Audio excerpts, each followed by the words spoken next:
اور یہاں پہ یہ بھی سمجھ لیں، یہ جو اہل بیت اطہار کی محبت ہے، یہ محبت یعنی ایمان.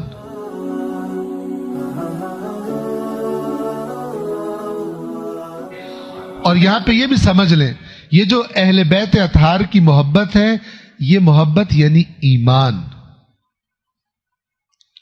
شیعہ سنی حدیث اس پر متفق ہے کہ اہل بیت اطہار کی محبت ایمان ہے. یا علی لا يحبك الا مؤمن ولا يبغضك الا منافق. اے علی، آپ سے محبت نہیں کرے گا مگر مومن، اور آپ سے بغض نہیں رکھے گا مگر منافق. منافق کون؟ جس کے دل میں ایمان نہیں ہے. یعنی ایمان کا اثر ہے، ایمان کا نیچرل نتیجہ ہے علی کی محبت. اور علی نمائندہ خاندان اہل بیت ہے. باقی خاندان خود بخود اسی فارمولے میں آ گیا. اور جس کے دل میں علی کی محبت نہیں ہے، یعنی اس کے دل میں نفاق ہے، ایمان نہیں ہے. اب دیکھیں، اگر محبت کم ہے، محبت علی کم ہے، یعنی ایمان کم ہے. اگر محبت علی زیادہ ہے، پاورفل ہے، یعنی ایمان پاورفل.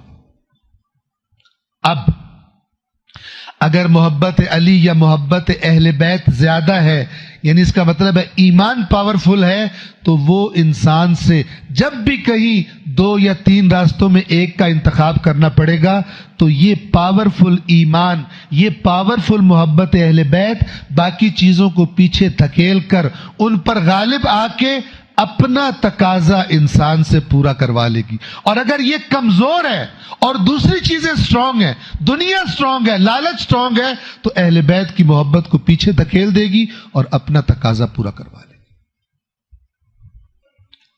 کربلا کیا ہے؟ کربلا یہی ہے. ہر امام کے زمانے میں یہی ہے.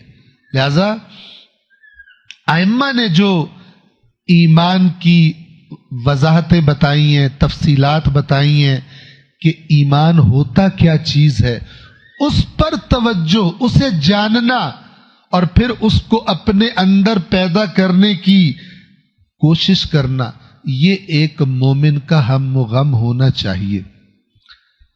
کیونکہ یہاں دنیا میں مومن کہلوانا امپورٹنٹ نہیں ہے، اللہ کے ہاں مومن کہلوانا امپورٹنٹ ہے. اس دنیا میں کتنے لوگ تھے اہل بیت اطہار کے زمانے میں، محبت اہل بیت کی وجہ سے جنہیں کافر تک کہہ دیا گیا. اور یہ فیشن آج بھی ہے. بعض لوگ اتنے متعصب اور جاہل ہیں کہ صرف یہ کہ اہل بیت اطہار کو سب سے بڑا مانتا ہے، یہ ان کے لیے کافی ہے کہ کہیں یہ کافر ہے. اگلے انہوں نے خود ہی جوڑے ہوتے ہیں اپنے فارمولے. تو یہاں کافر کوئی دنیا میں کہلا بھی لے، اگر ہو حقیقی مومن تو کوئی پرابلم نہیں ہے. چند دن ہے، چند مہینے ہیں، چند سال ہیں. لیکن یہاں پہ ساری دنیا کے سامنے بہت بڑا مومن بنا ہو، اور جیسے ہی آنکھیں بند ہوں، پہلی بات جو سامنے کھلے اللہ کی طرف سے آ کے بتایا جائے کہ تو مومن نہیں ہے، تو یہ دنیا میں مومن کہلانا کسی فائدے میں نہیں.